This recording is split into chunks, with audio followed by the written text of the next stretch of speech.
Hello guys, hello and welcome back to this channel. आज हम लोग सीरीज स्टार्ट कर रहे हैं बायोमैकेनिक्स की और हमारा जो है तीसरा चैप्टर हमने उठाया है मसल और स्ट्रक्चर इसका और फंक्शन हम लोग देखेंगे। तो आइए जल्दी से शुरू करते हैं और देखते हैं पूरा का पूरा इस चैप्टर के अंदर क्या है।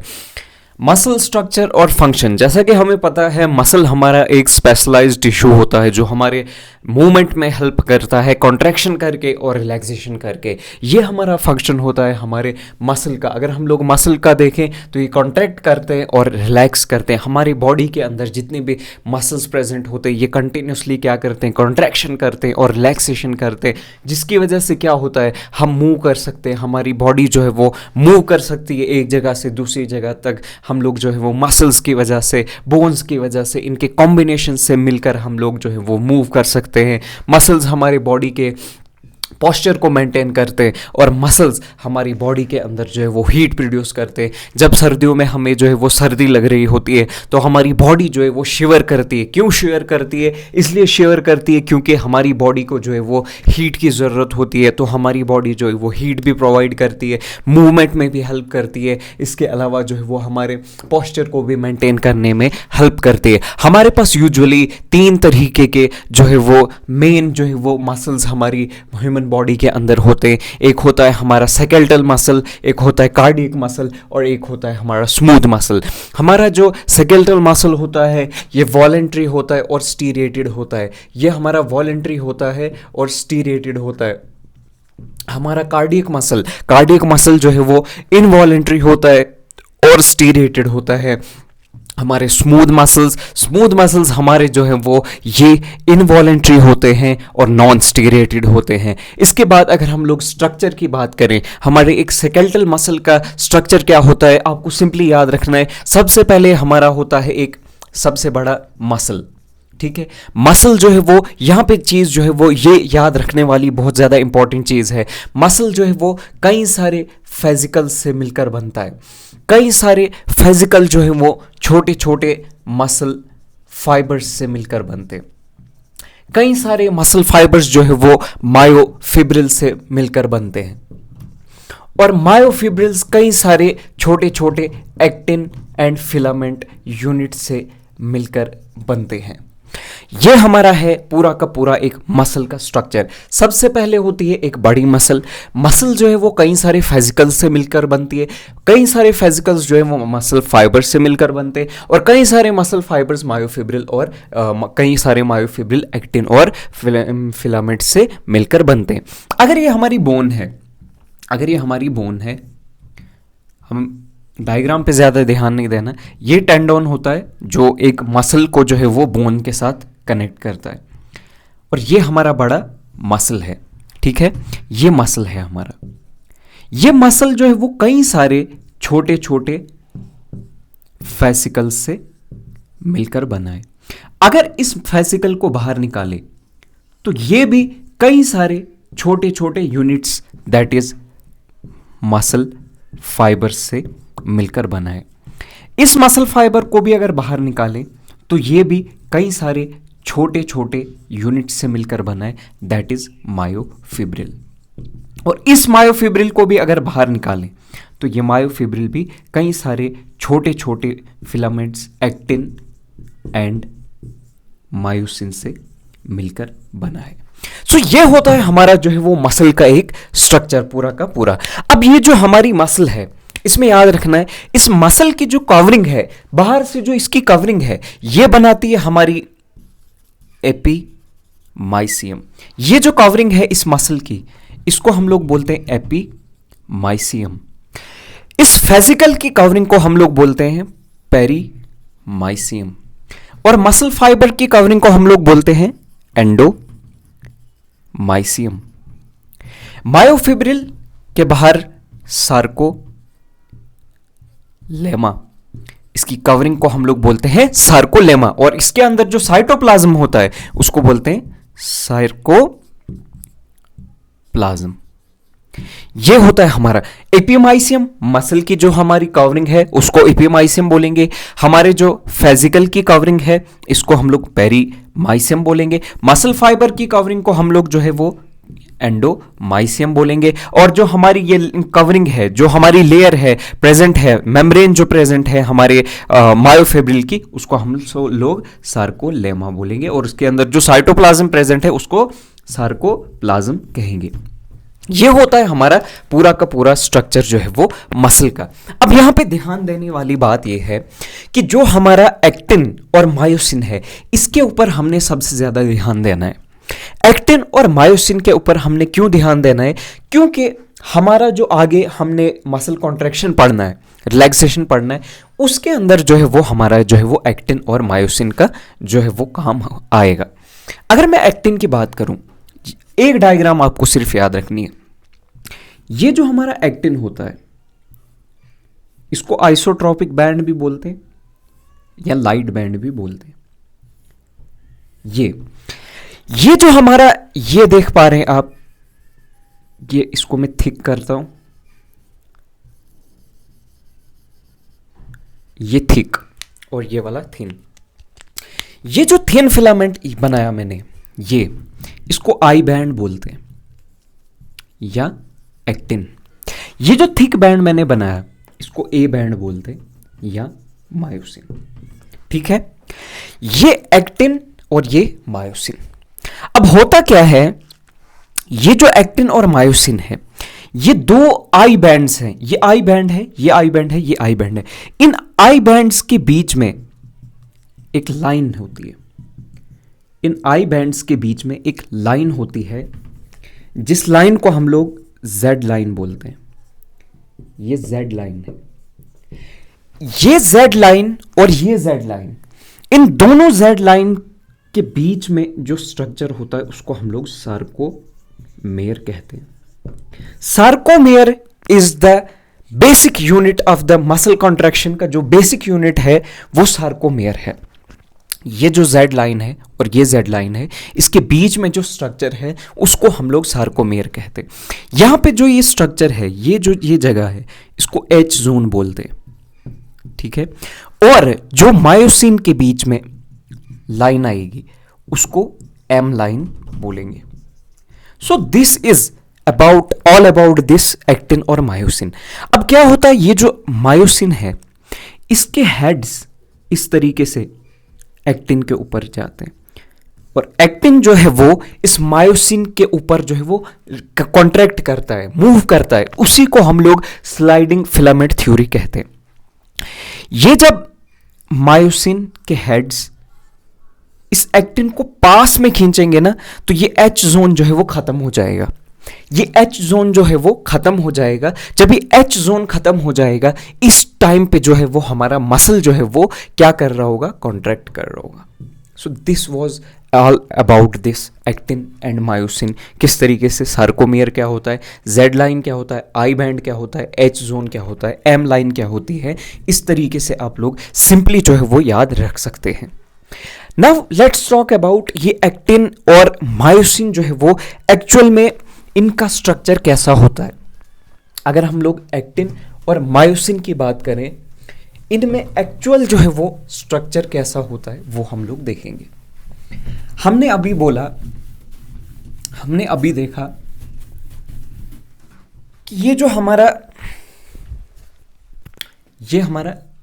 एक्टिन है। जस्ट अ सेकेंड, ये हमारा एक्टिन है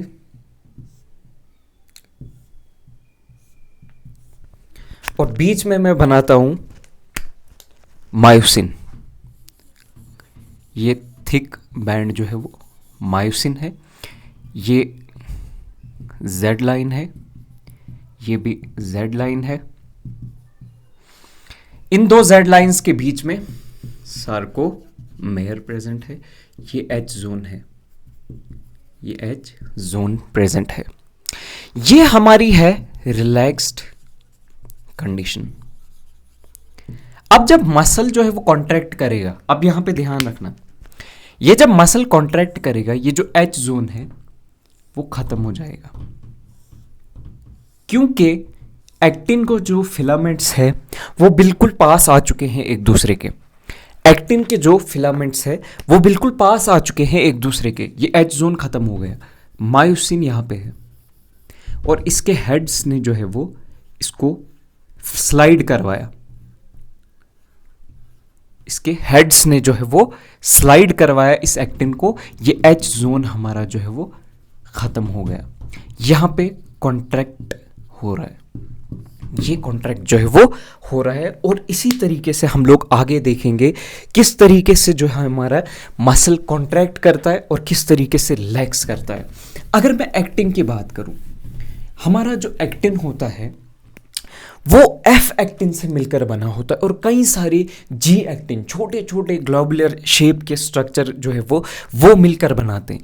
जैसे कि अगर मैं एक्टिन का स्ट्रक्चर बनाऊं, इस तरीके से बॉल्स जैसे कुछ स्ट्रक्चर,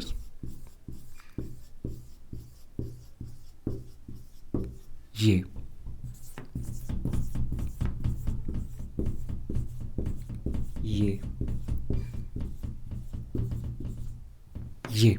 ये जो आप एक सिंगल बॉल देख रहे हैं इसको जी एक्टिन बोलते हैं, जी एक्टिन।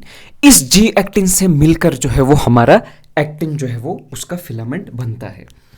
इस एक्टिन के ऊपर क्या होता है, इस एक्टिन के ऊपर, इस एक्टिन के ऊपर इस तरीके से, जैसे जहां जहां ये एक्टिन के जी एक्टिन प्रेजेंट है वहां वहां एक और फिलामेंट होता है जिसको हम लोग ट्रोपोमायोसिन कहते हैं। ये है हमारा ट्रोपोमायोसिन। जहां जहां पे ये जी एक्टिन है वहां वहां ऊपर से जो है वो कवर कर रहा है हमारा ट्रोपोमायोसिन। और इस ट्रोपोमायोसिन के ऊपर है, इस ट्रोपोमायोसिन के ऊपर प्रेजेंट है हमारा, ट्रोपोमायोसिन के ऊपर प्रेजेंट है हमारा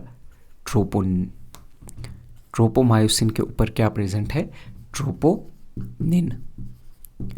ये स्ट्रक्चर मैं क्यों दिखा रहा हूं, क्योंकि ये ही इंपॉर्टेंट चीज है जो हमें याद रखनी है मसल कंट्रैक्शन के दौरान। ये जो हमारा ट्रोपोनिन है ना, ये इस ट्रोपोमायोसिन को कवर करता है, यानी उसके ऊपर जो है वो कवरिंग रखता है। जैसे ये ट्रोपोमायोसिन है तो ये इसको क्या करता है, ये इसको ट्रोपोनिन जो है वो कवर करता है, इसकी जो एक्टिव साइट है उसको ब्लॉक करके रखता है। जो हमारे, इसके बाद में आपको दिखाऊंगा, जो हमारा मायोसिन है, मायोसिन का जो एक्टिन वाला जो हमारा पोर्शन है वो जो है वो हर वक्त जुड़ना चाहता है इस ट्रोपोमायोसिन के साथ, लेकिन ट्रोपोनिन जब भी इसके साथ जुड़ा होगा, ट्रोपोमायोसिन के साथ, ये इसको कवर करेगा और मायोसिन को जोड़ने में इससे रोकेगा इसको। और इसके बाद अगर हम लोग बात करें हमारे मायोसिन की, तो इस तरीके से हमारा जो है वो मायोसिन का कुछ स्ट्रक्चर होता है। ये हमारा जो है वो हेड प्रेजेंट है, हेड हमारा मायोसिन का, और ये हमारी टेल प्रेजेंट है। अब यहां पे ध्यान देना, ये टेल प्रेजेंट है। अब याद रखना मैंने क्या बोला था, इसमें एक यहां पे एक हेड है, ये है एक्टिन बाइंडिंग साइट, और यहां पे साइड पे है एटीपी बाइंडिंग साइट। हमें जो है वो मसल कॉन्ट्रैक्शन के दौरान क्या चाहिए होता है, हमें मसल कॉन्ट्रैक्शन के दौरान एटीपी की रिक्वायरमेंट होती है। तो एटीपी बाइंड करेगा तो उसके बाद ही मसल जो है वो हमारा कॉन्ट्रैक्ट करेगा। तो उसको बाइंड करने के लिए हमारे पास एटीपी बाइंडिंग साइट होती है मायोसिन के पास, और एक्टिन के साथ बाइंड करने के लिए हमारे पास मायोसिन के पास एक्टिन बाइंडिंग साइट होती है। ये एक्टिन बाइंडिंग साइट जो है वो इस ट्रोपोमायोसिन के साथ जुड़ती है, यहां पे ट्रोपोमायोसिन के साथ जुड़ती है। कब, लेकिन तब जुड़ती है जब ट्रोपोनिन जो है वो वहां से हट जाता है, उस टाइम पे हमारा सिर्फ ये जो है वो एक्टिन की बाइंडिंग साइट जो है वो उससे जुड़ सकती है। जो मैंने पीछे स्ट्रक्चर बोला था, ये एक्टिन, ठीक है, यहाँ पे ध्यान रखना। बहुत ज़्यादा इजी चीज़ें हैं, कोई भी कॉम्प्लिकेटेड चीज़ नहीं है, बहुत आसानी से मैं ये सब चीज़ें जो है वो एक्सप्लेन कर रहा हूँ। ये हमारा मायोसिन का हेड है, ये हमारा मायोसिन का हेड है, ठीक है। ये जो मैंने बनाया है इसी को मैंने अब यहाँ पे बनाया है। ये हमारा मायोसिन के जो है हेड्स हैं। अब ये देखो, जब ये एक्टिन जो है वो स्लाइड करेगा इस मायोसिन के ऊपर, तो ये इस तरीके से कॉन्ट्रैक्ट होगा। ये जो एक्टिन के जो फिलामेंट्स है ये एक दूसरे के पास आएंगे, तो एच जोन जो है वो खत्म हो जाएगा। ये जो इसका हेड है ये एक्टिन के साथ नॉर्मली नहीं जुड़ पाता है, क्योंकि यहाँ पे प्रेजेंट होता है इसका जो है वो एक्टिन का ट्रोपोनिन जो है वो प्रेजेंट होता है ट्रोपोमायोसिन के ऊपर। लेकिन जो ही ट्रोपोनिन हट गया, ट्रोपोमायोसिन जो है वो खुल गया, इस टाइम पे अब हमारा हेड जो है वो जुड़ सकता है।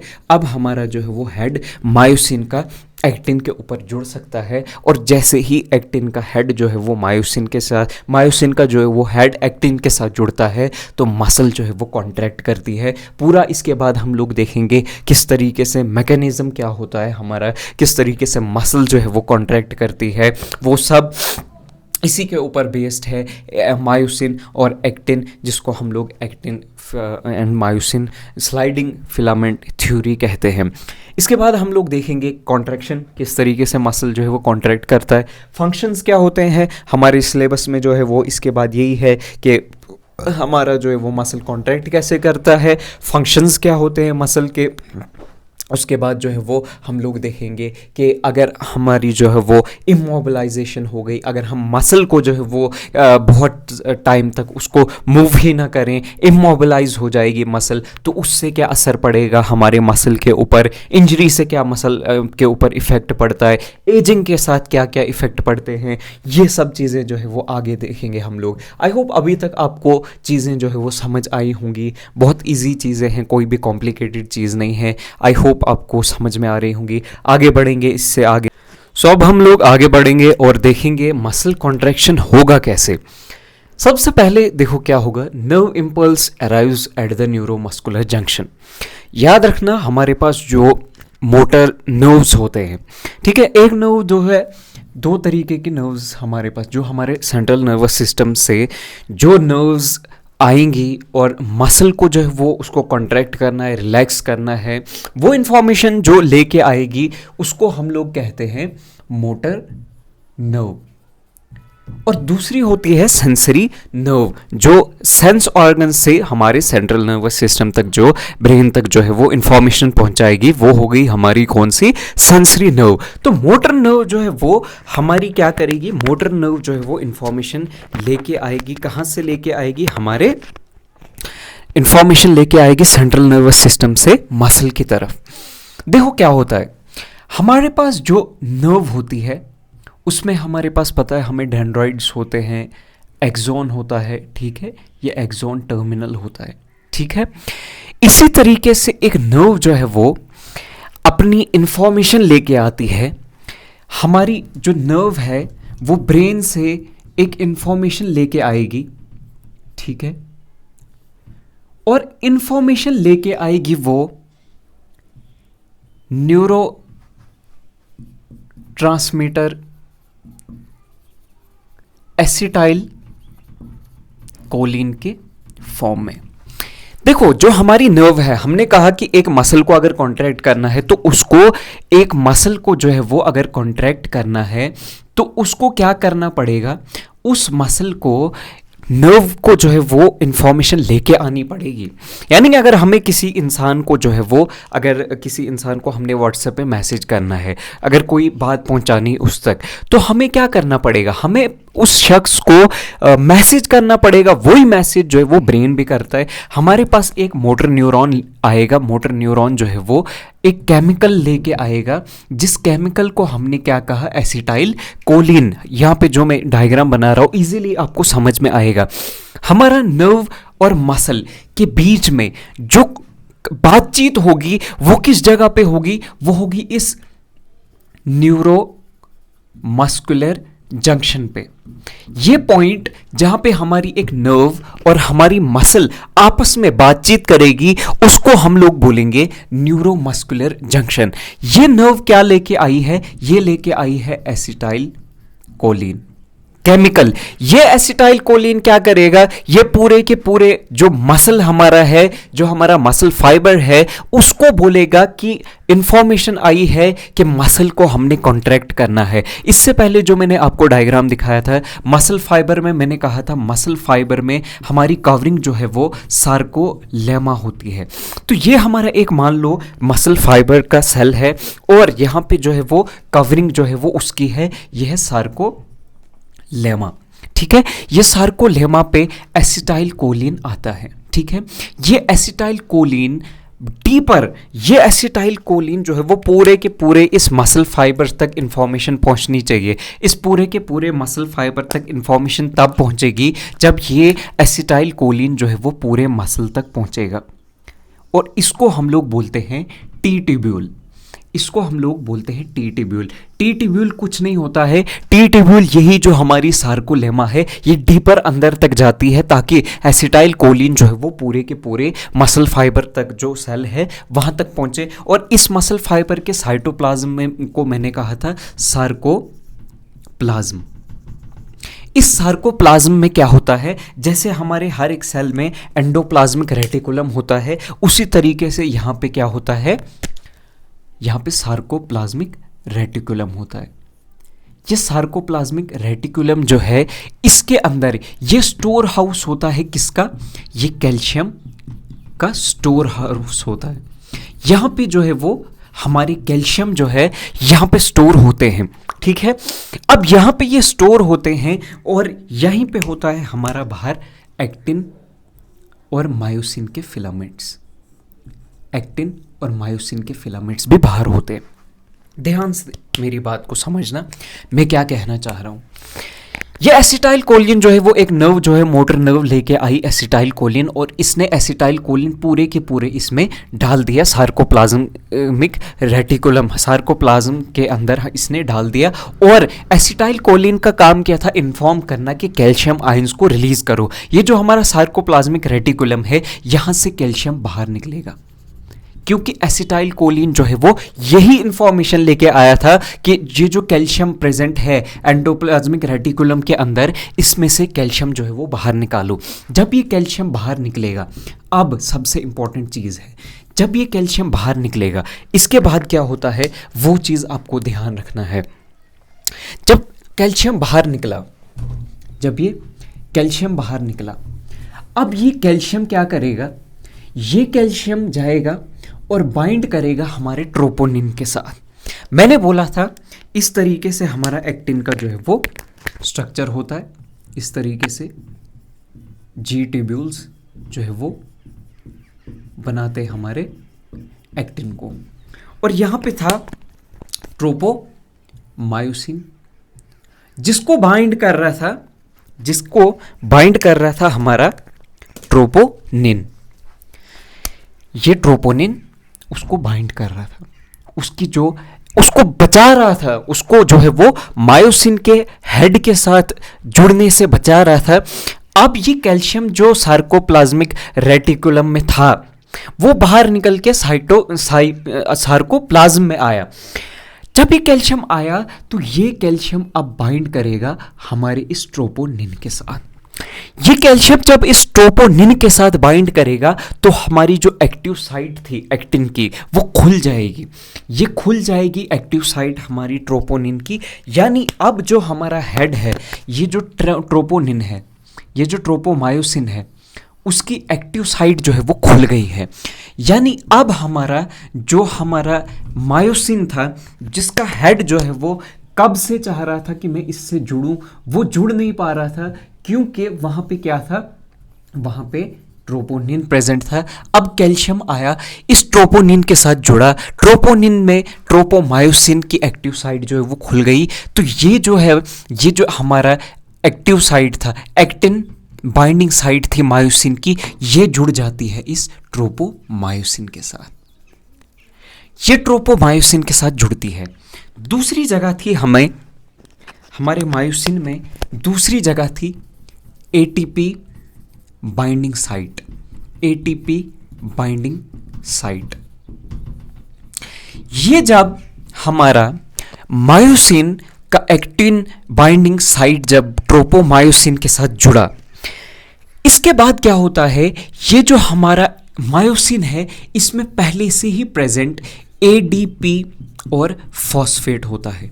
ये प्रीवियस, इससे पहले जो मसल कॉन्ट्रैक्शन हुआ होगा उसके आने पर ये एडीपी और फॉस्फेट जो है वो यहीं पे रह जाता है। ये क्या करता है मायोसिन, ये इस एडीपी और फॉस्फेट जो इसके पास प्रेजेंट है, एडीपी और फॉस्फेट, ये क्या करता है मायोसिन, ये अपना हेड जोड़ता है ट्रोपोमायोसिन के साथ और फॉस्फेट को रिलीज कर देता है। फॉस्फेट गायब, फॉस्फेट चला गया। जब फॉस्फेट गायब हो गया, मायोसिन का हेड ट्रोपोमायोसिन के साथ जुड़ गया, अब ये एडीपी भी गायब, ये एडीपी भी गायब हो जाता है। ये एडीपी भी जब गायब हो गया, जब एडीपी भी गायब हो गया, अब यहां पे फोर्सफुली एक कॉन्ट्रैक्शन होता है। जो हमारा मायोसिन का हेड है जब एक्टिन के साथ जुड़ता है तो ये इसको अंदर की तरफ धकेलता है, अपने तरफ धकेलता है, तब तक जब तक ना नया एटीपी आएगा। जो ही नया एटीपी आता है, जो ही नया एटीपी आता है, ये एटीपी टूट जाता है, डिसोसिएट हो जाता है एडीपी में और फॉस्फेट में। जो ही ये एटीपी आया, इसने एडीपी और फॉस्फेट में ये जो है वो टूट गया, ये मायोसिन फिर से जो है वो वापस आ जाता है अपनी नॉर्मल स्टेट पे और कॉन्ट्रैक्शन जो है वो कम खत्म हो जाती है। अब एडीपी और फॉस्फेट इसको फिर से अपने पास है। जो ही कैल्शियम आएगा, जो ही ट्रोपोमायोसिन की एक्टिव साइट जो है वो खुल गई, ये एडीपी ये फॉस्फेट को रिलीज कर देगा और जुड़ेगा इसके हेड के साथ। एडीपी को रिलीज करेगा, एक कॉन्ट्रैक्शन होगा, अपनी तरफ एक्टिन को खींचेगा, तब तक इसके साथ जुड़ा ही रहेगा जब तक ना नया एटीपी आए और इसको तोड़े, खुद को तोड़े एडीपी में और फॉस्फेट में, ताकि ये जो है वो, ये जो हमारा एटीपी है वो जोड़ने में हेल्प नहीं कर रहा है, वो इस बॉन्ड को ब्रेक करने में हेल्प कर रहा है। एटीपी एडीपी में टूटेगा और फॉस्फेट में टूटेगा। उसके बाद जब हमारा मायोसिन का हेड इससे जुड़ेगा, फॉस्फेट रिलीज हो जाएगा, एडीपी रिलीज होगा, कॉन्ट्रैक्शन होगी, एक्टिन के जो है फिलामेंट से एक दूसरे के पास आएंगे, मसल कॉन्ट्रैक्शन होगा और ये जो मायोसिन का हेड है वो एक्टिन के साथ तब तक रहेंगे जब तक ना नया एटीपी आता है। जो ही नया एटीपी आएगा, एडीपी में टूटेगा, फॉस्फेट में टूटेगा, फिर से जाके जो है वो एक्टिन इससे जुड़ेगा। So this is all about किस तरीके से हमारा जो है वो एटीपी आता है और किस तरीके से कैल्शियम जो है वो हमारा जो है वो हेल्प करता है हमारे कॉन्ट्रैक्शन में। हमने बोला था ये हमारा एक्टिन है, ठीक है, हमने बोला था ये हमारा एक्टिन है, ये हमारा एक्टिन है और ये हमारा मायोसिन है, ये हमारा मायोसिन है। जब हमारा कैल्शियम आया, ये जो एक्टिन पहले, ये जो मायोसिन पहले ऐसे था, ये बाद में इस कैल्शियम के आने पर ये इसके साथ जुड़ जाता है। जुड़ने पर फॉस्फेट रिलीज करता है, फॉस्फेट रिलीज करने के बाद ये इसको इधर की तरफ खींचता है, इस साइड वाला हेड जो है वो इधर की तरफ खींचता है, एडीपी रिलीज हो जाता है। एडीपी जब रिलीज हो जाता है, एक मसल कॉन्ट्रैक्शन हो जाता है, इसको एक्टिन को अपने कॉन्ट्रैक्ट करता है, ये एच जोन जो है वो ख़त्म हो जाता है। ये जो है वो ये मायोसिन का हेड तब तक वहीं पे रहता है जब तक ना नया एटीपी आता है। जो ही नया एटीपी आएगा, ये इस बॉन्ड को ब्रेक करेगा और एडीपी और फॉस्फेट की फॉर्म में कन्वर्ट हो जाएगा। उसके बाद जो ही फिर से कैल्शियम आएगा, फिर से ये फॉस्फेट रिलीज करेगा, एडीपी रिलीज करेगा और इस तरीके से पूरा का पूरा जो है वो मसल कॉन्ट्रैक्शन होता है। यही कहा जा रहा है कि हमें यहाँ पे क्या कहा जा रहा है कि सबसे पहला स्टेप क्या होता है, nerve impulse carries at the neuromuscular junction. जैसे हमने देखा कि अभी जो न्यूरोमस्कुलर जंक्शन हमने बनाया था, एसिटाइल कोलिन लेके आया था हमारा नर्व जो है वो, acetyl choline is release triggered electrical signal in the muscle fibre. यहाँ पे जो है वो एसिटाइल कोलिन आया था और इसने पूरे के पूरे मसल फाइबर में जो है वो इंफॉर्मेशन पहुँचाई थी कि कॉन्ट्रैक्शन जो है वो करना है। Calcium ion are released from sarcoplasmic reticulum. यहाँ पे मैंने सार्कोप्लाज्मिक रेटिकुलम बनाया था, वहाँ से कैल्शियम जो है वो बाहर निकलेगा और सार्कोप्लाज्म में आएगा। उसके बाद calcium binds to the troponin. ये कैल्शियम जब बाहर आया, ये हमारा जो है वो किसके साथ, ट्रोपोनिन के साथ बाइंड करेगा। ट्रोपोनिन के साथ जब बाइंड करेगा तो ट्रोपोमायोसिन जो है वो एक्सपोज हो जाएगा। ट्रोपोमायोसिन जब एक्सपोज हो जाएगा तो हमारे मायोसिन का जो एक्टिव साइट है वो इस ट्रोपोनिन के साथ, वो इस ट्रोपोमायोसिन के साथ जुड़ेगी। एंड उसके बाद क्या होगा, उसके बाद कॉन्ट्रैक्शन शुरू हो जाएगा। Myosin head attach to actin, actin के साथ मायोसिन हेड जुड़ेगा, क्रॉस ब्रिज बनाएगा, क्रॉस ब्रिज बनाएगा, इस तरीके से क्रॉस ब्रिज बनाएगा, इस तरीके से दोनों तरफ से ये वाला पोर्शन इसको वहाँ धकेलेगा और ये वाला यहाँ धकेलेगा। इस तरीके से कॉन्ट्रैक्ट होगा और कॉन्ट्रैक्शन होने के बाद जो है वो मसल हमारी जो है वो कॉन्ट्रैक्ट करेगी। New ATP attaches, myosin detach and the cycle repeats. जैसा कि मैंने बोला, एटीपी आएगा, नया एटीपी आएगा, इसको एडीपी और फॉस्फेट में तोड़ देगा और बॉन्ड जो है वो ब्रेक हो जाएगा, बॉन्ड ब्रेक हो जाएगा। इस तरीके से मायोसिन अपनी जगह वापस आ जाएगा, एक्टिन भी जो है वो अपनी अपनी जगह पे सब वापस आ जाएंगे और द रिज़ल्ट सार्कोप्लाज्म जो है वो शॉर्टर हो जाएगा। दो जेड लाइंस के बीच में, मैंने कहा था दो जेड लाइंस के बीच में जो पोर्शन है उसको सार्कोमियर कहते हैं। जिस वक्त कॉन्ट्रैक्शन होगी तो ऑब्वियसली ये वाला पार्ट उधर जाएगा, ये वाला इधर आएगा और हमारा सार्कोमियर का जो है वो लेंथ डिक्रीज हो जाएगी। मायोफिब्रिल शॉर्टन हो जाएंगे, मायोफिब्रिल जो है वो शॉर्टन हो जाएंगे, मसल फाइबर्स जो है वो कॉन्ट्रैक्ट करेगा। So this was all about the, एक बार फिर से हम लोग समझेंगे किस तरीके से होता है, किस तरीके से ये मसल कॉन्ट्रैक्शन होता है, एक बार हम लोग फिर से समझेंगे। तो ध्यान से सुनना क्या होता है। ये हमारा एक्टिन है, ये हमारा एक्टिन है और ये हमारा मायोसिन है, ठीक है। ये हमारा मायोसिन है, ये हमारा एक्टिन है।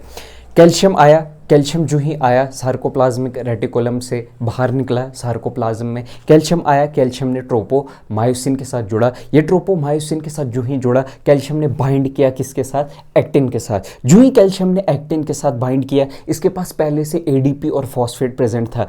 फॉस्फेट इसने बाहर फेंक दिया, फॉस्फेट जब इसने बाहर फेंका ये जुड़ा इसके साथ। फिर जब इसने कॉन्ट्रैक्ट किया, कॉन्ट्रैक्शन की वजह से इसने एडीपी भी रिलीज कर दिया। एडीपी जब इसने रिलीज किया तो जब इसने इस तरीके से इसको कॉन्ट्रैक्ट किया, एक्टिन जो है वो आगे की तरफ गया, स्लाइड किया इसने आगे की तरफ और ये वहीं तक रहा। तब तक मायोसिन एक्टिन के साथ जुड़ा रहा जब तक नया एटीपी नहीं आया। जो ही नया एटीपी आया, ये बॉन्ड जो है वो ब्रेक हो गया, एडीपी और फॉस्फेट अलग हो गए। जो ही नया कैल्शियम आया, फिर से जुड़ा, एडीपी और फॉस्फेट को अलग किया और इस तरीके से पूरा का पूरा साइकिल जो है वो कंटिन्यूसली चलता रहा। उसके बाद हम लोग देखेंगे, दिस इज़ वेरी इंपॉर्टेंट, बहुत इजी है। उसके बाद मसल के फंक्शन क्या होते हैं। मसल हमारे मूवमेंट में हेल्प करता है। जो हमारा मसल है वो किस में हेल्प करता है, हमें पता है। हम लोग मसल्स की वजह से चलते हैं, बोन्स की वजह से चलते हैं। मसल पुल करता है, मसल जो है वो हमेशा हमारा पुलिंग में हेल्प करता है, पुश नहीं करता है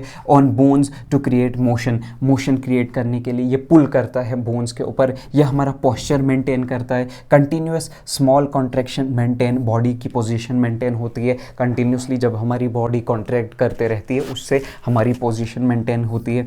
हीट प्रोडक्शन, मसल हमारा जो है वो हीट प्रोड्यूस करता है। Muscle action, muscle activity produce 85% जो हमारे बॉडी की हीट जो है वो किससे आती है, मसल्स की वजह से आती है, कॉन्ट्रैक्शन की। Joint stability, muscle stabilize and protects joint. जो हमारे जॉइंट्स हमारी बॉडी में प्रेजेंट होते हैं उनको जो है वो हमारा मसल जो है वो उनको स्टेबलाइज करने में हेल्प करता है।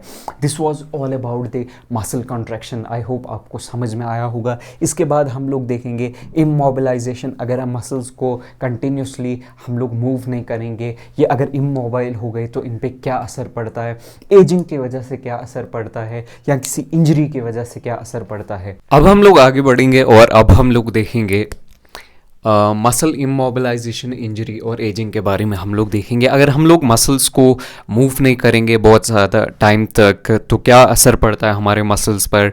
इनका इंजरी जब होती है मसल में तो क्या असर पड़ता है, और जब एजिंग हो जाती है मसल्स की तो क्या असर पड़ता है, वो सब हम लोग देखेंगे। सबसे पहले इमोबिलाइजेशन का मतलब होता क्या है, जब हम बहुत सारे टाइम तक किसी मसल को या किसी अपर लिम्ब को या लोअर लिम्ब को बहुत ज़्यादा टाइम तक जब हम उसको रेस्ट पे रखते हैं, हम लोग उसको मूव नहीं करते हैं, हम उसकी मूवमेंट नहीं करते हैं, तो वो इमोबिलाइजेशन के अंदर आता है। उसका रीज़न हो सकता है आपने कोई कास्ट लगाया, यानी कोई फ्रैक्चर वगैरह हो गया उस पर जो हम लोग कास्ट वगैरह लगाते हैं उसकी वजह से, या बेड रिटन है, कोई बेड रेस्ट पे कोई पेशेंट है जिसकी वजह से वो मूवमेंट नहीं कर पा रहा है, कोई इंजरी उसको हुई है, कोई इसकी वजह से वो मूव नहीं कर पा रहा है, तो ये सब चीज़ें जो है वो इमोबिलाइजेशन कहलाती हैं किसी मसल की।